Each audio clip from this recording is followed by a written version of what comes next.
Hi, welcome back. I'm Dr. Anna Yudin. I'm a postdoctoral therapist and an author. My debut novel, The Curse in Their Veins, came out a couple months ago. If you want to check it out, I will put a link to it below. Today I'm answering some of your questions about the novel, about the publishing process, the writing process, and everything else that you guys wanted to know. I have my cup of tea. Get cozy, get comfortable. Let's get into it.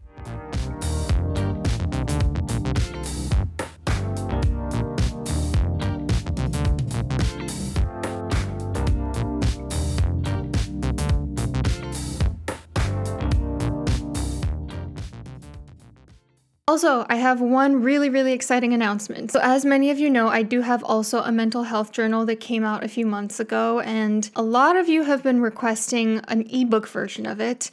And unfortunately, I don't think that with that mental health journal, an ebook version would be doing you justice. I do have a second one coming out. I've already started working on it. It should be out within the next couple of months, and there will be an ebook version of that one. It's slightly different from the last one. The last mental health journal that I published is a daily practice that's supposed to help you keep up with your emotional welfare. The next one will be more for processing through difficult situations. So it'll have about 77 templates at this point for journaling through a bunch of different situations that come up. My hope is that when you use those templates, you are able to modify them as needed and then have them in your repertoire for when situations like that come up in the future. Like I said, it's not ready for publishing just yet, but I really want to assure those of you that aren't somewhere where Amazon ships easily that I want you to also have a journaling practice available. All right, let's get into the questions. You mentioned that in a video with all the different things you've been doing, like opening your own practice, releasing a book, etc., that your friend kindly prayed for that you wouldn't receive the evil eye. My question sort of touches on this. Did you notice a difference in reactions, negative or positive, when you released your book, or even when you spoke of it beforehand? If so, how did you react to this? Were there people in your life you didn't expect to have a certain reaction? How has this changed your relationship with them? Also, would love to know what inspired you to write this, why you chose the characters, maybe touch on writer's block. This was by far the most interesting question that I got related to this video, so I'm going to answer the bulk of it first, and then I'll try to get to the follow-up questions. Yes, so if I'm being completely honest, there were definitely people in my life that were very unsupportive with the publication of the book. And with most things in my life, I'm not a person that necessarily needs a ton of support from people. I'm very independent. I like to only rely on myself.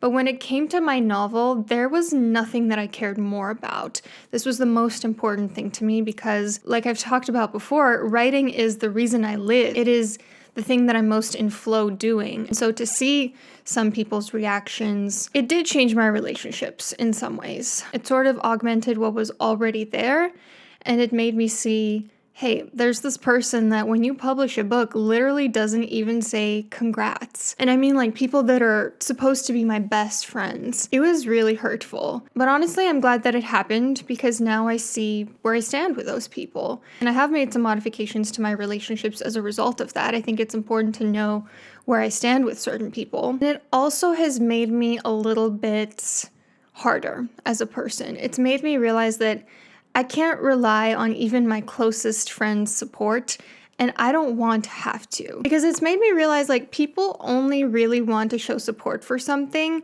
when they think they can benefit from it. Of course, this is kind of a cynical worldview. I don't mean to be a negative Nelly here. Of course, there are exceptions. There are very supportive people out there, but most people, I think, aren't going to go out of their way to show support for something unless it's something that they have to gain from. So my new goal now is I'm going to be successful independently of those people. I'm not going to want their support anymore. But aside from that, aside from just being kind of disappointed in how unsupportive certain people in my life were, I didn't receive any negative reactions, really. I had a little bit of trepidation about how some of my family members would react, given that the themes in the book were a little bit close to home in some ways, but actually they were all very okay with it. And I think that the book was fictionalized enough that the themes didn't feel like they were completely about anyone in my personal life. I've honestly been very blessed with people's reactions, and I like to think it's because it's a good book, but I haven't received any negative feedback so far, so I'm really grateful for that. As for, would love to know what inspired you to write this, why you chose the characters. Well, like I've alluded to, I think that all fiction is autobiographical to some degree. It may be fictionalized to a point where it's not very clearly visible what inspired it, but it is all essentially something that really touched the author on a deep level. And usually when I write something, either a novel or short stories that I've written in the past, it is to process through something that I'm going through at the time. So this one was definitely family narcissism. This was the novel where I was thinking a lot about that theme, and this is the piece of work that came out of it. The next one, I am actually writing another novel now. I said I would not. I said I would abstain until after my licensure exam, but I just couldn't do it. I can't stop doing what I love. The next one is really going to be more about like in-group, out-group tribalism and loneliness. So both the pitfalls of group dynamics and the pitfalls of not having a group to belong to. So that one feels more pertinent to this other stage in my life where I'm not thinking as much about family narcissism, but I'm thinking about honestly like wanting a sense of community because I moved across the world a year ago and I don't have like my tribe here. And also I've just been reflecting a ton on the way people get polarized and the way that they devalue the out group and idealize the in group. So that's what this next one's going to be about. As for writer's block, I don't really struggle with writer's block. There are periods of time when I don't have something I want to write about, and during that time, I'm not usually freaking out about it because I just like to marinate in the ideas. If I don't have an idea come up yet, I know that it's gonna bubble up, it's just not there yet. Candy's misbehaving. Come on, relax, pussycat. Oh, she didn't relax. If, on the other hand, I'm already working on a project and I feel sort of stuck, it's usually because there's like a part of the project that I'm not as excited for. Like there are certain chapters or maybe certain storylines. Usually it's in the middle of the book for me where I'm just not as intrigued. I like the beginning and I like the end. The middle just doesn't really captivate me as much. And for that part, I just kind of try to push through it. I try to, still write. And it's not something that I feel like I have to work a whole lot at because I'm genuinely excited to like get up and start writing. So sorry if that's not like super helpful. This was another really good one. How do you see the process of writing fiction as it relates to your own psychological processing and development? Writing is very therapeutic for me, but crafting a story can be so difficult and taxing. I'm also wondering if and how you deal with perfectionism and fear of commitment with writing a book. So like I said, I think all fiction is autobiographical to some degree. And like you said, I do think it's also very therapeutic because you're writing out this stuff that you need to process, and it kind of feels like by the end of it, it's done, it's over. I don't know if it's the writing of it itself or the passing of time or both in conjunction, but like now that I'm done with The Curse in Their Veins, it's like, yeah, been there, done that. Like the theme of like family narcissism is something that I've touched on already. It's not really something that I want to open back up right now. And crafting a story definitely can be difficult and taxing. I think that it became easier after I published this book. So like actually getting the developmental edit on this novel and publishing it really helped me clarify how novels are structured and how to sort of pace them. So before I used to be very much preoccupied with, do I have enough plot for 300 pages? It felt like I was adding all these different storylines and characters in the mix just to fill up pages. And when I was, polishing that, I actually ended up cutting a lot of those because it was too hectic. They were not relevant to the main plot. And it kind of made me realize that, hey, if you just take your time, write really in depth, really immerse the reader in your story, really get into all 5 senses, really flesh out the characters, you can take it a little slower. You don't need to like fill as much in the plot. Just kind of take your time with it and enjoy the ride. So it is kind of one of those things that I think once you do it, it actually gives you a lot of instruction on how to do it. The crafting of the story was more stressful for me before I published it. Now, looking into my next novel, I really feel a lot more confident about the pacing and the structure and all that stuff. How do I deal with perfectionism and fear of commitment of writing a book? So I used to only write short stories for the most part because I do struggle to like keep my attention on something for years at a time. It has to be a topic that I really, really love to commit to a whole novel for it. So my only advice for that is really pick a topic that you're super passionate about that you could be writing about a year from now and would still care about. And with perfectionism, that really came up for me in the editing process. So in like the very last few days of editing, I continued editing over and over and over and over again. Like I reread the manuscript hundreds of times.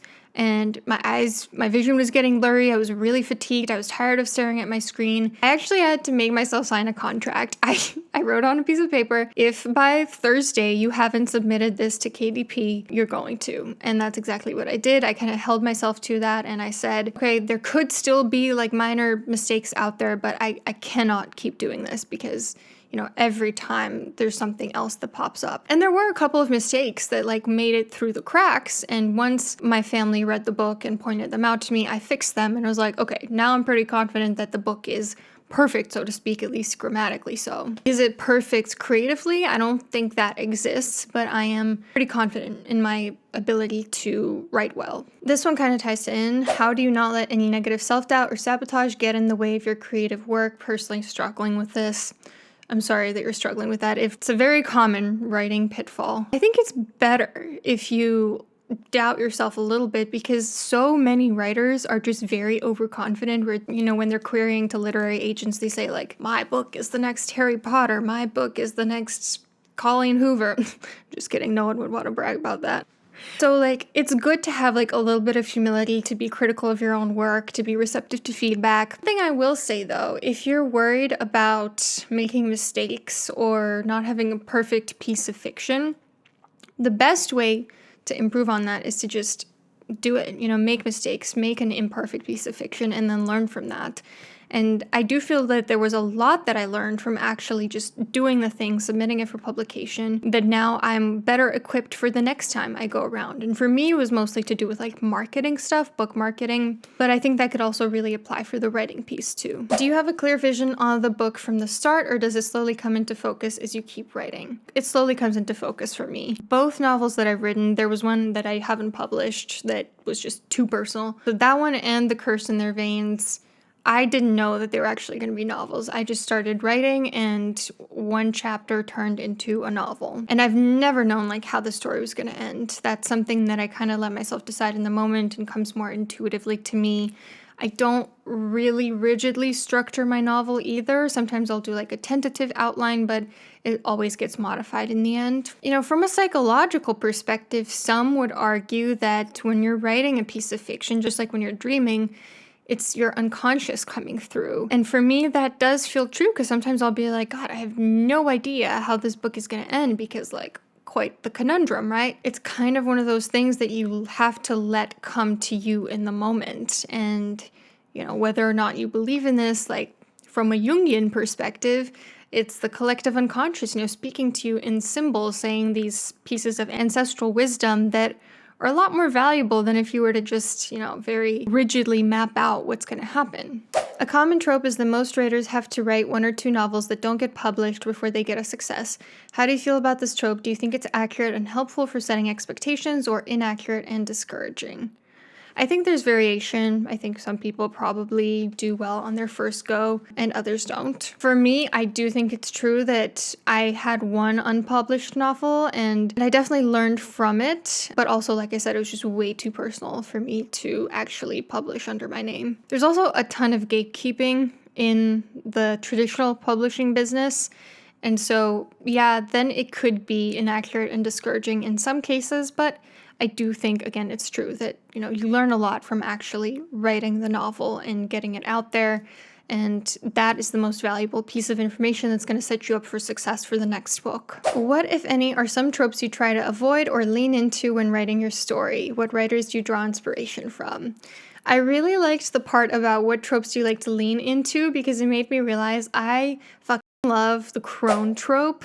I always have some older, wise character in my books, and part of that is that my grandma has played a big part of who I am. She is somebody that I respect and admire so very much, and so I always feel like I have to put a little bit of her in every novel. And I don't know if it's necessarily a trope so much as an archetype, Archetypes are very powerful. They speak to us on a deep level. And it's normal to want to include archetypes in a work of fiction. Now, some archetypes like the mystical crone are a little bit more popular than others.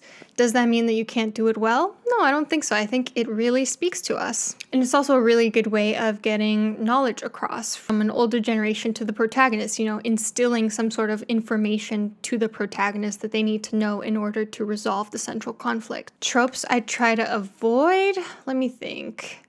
I guess any sort of like two-dimensional evil, bad, hero, good dichotomies, because I don't think that's how real people work. So I try to always add like at least a glimmer of humanity in the villain and some serious flaws in the hero. And like, this isn't really a trope, but when I was younger, I used to really, for the most part, write romance because that's what I was craving. And once I got into a stable relationship, I realized it's just not as interesting to me anymore. And so reading the prospect of writing romance tropes where you're just like drawn to someone for like unclear reasons, it just doesn't captivate me as much. So I think I've kind of transcended romance genre into like other stuff that interests me. For me personally, it came from a point of like lack. And once I got that need fulfilled, I no longer needed to write about it. Also, I forgot to answer the last part of this question about authors who have played the biggest role in terms of being my stylistic inspirations. So I'm actually going to just link my Amazon storefront for this. And just so you know, I am an affiliate, so I get a percentage of whatever sales I get through that. How often do you write and how do you stay consistent?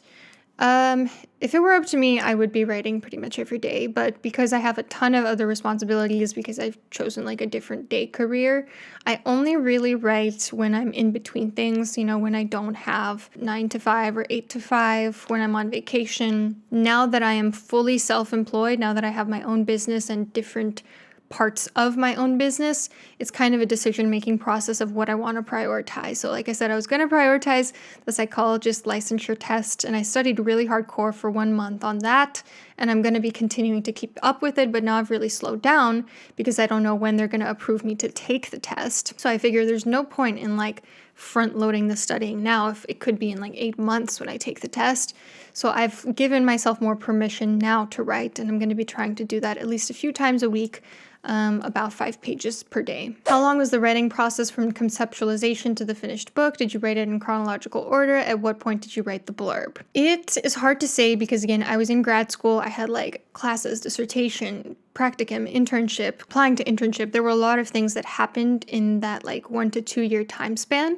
So like I said, I mostly only ever wrote during vacation. 1.5 years worth of vacations is how long it took me to write it. I did write it in chronological order, and I wrote the blurb when I was done with it. Because again, I didn't know exactly what was going to happen in the novel, so there was no point writing the blurb beforehand. How far do you get with your book before you show it to anyone? Do you bounce ideas off of people as you go along, or just process it all within? I think it was fully written when I finally showed it to someone. I showed it to my husband and a few friends, and then, professional editors, but only once it was completed. I like for people to see the finished product as much as possible, like the polished version, so that's just, for me personally, my preference. I do sometimes bounce ideas off of my husband if I'm struggling with like how to structure something. Like I've told him about the new novel and some of the themes and the plot for that.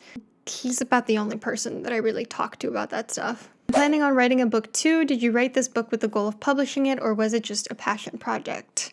Well, good luck writing your book. I'm excited to hear about it once it's published. I don't know if I really had an intention with it. I think the goal is always to get published, but it's just kind of a compulsion almost that I need to write. I need to write because it's what I want to do with my time at all times. There's not like an end goal to it. It's more about the process. And it is a passion project in the sense that I had other responsibilities. Like I said, I was finishing grad school. It was kind of like a side thing that I had to do. It wasn't my main focus. So I think I'm going to stop here. I'm sorry if I didn't get to your questions. Maybe in a follow-up video, if you guys are interested, I can answer some more of your questions. So pop those down below if you have any. Other than that, I really hope you have a wonderful day and see you soon.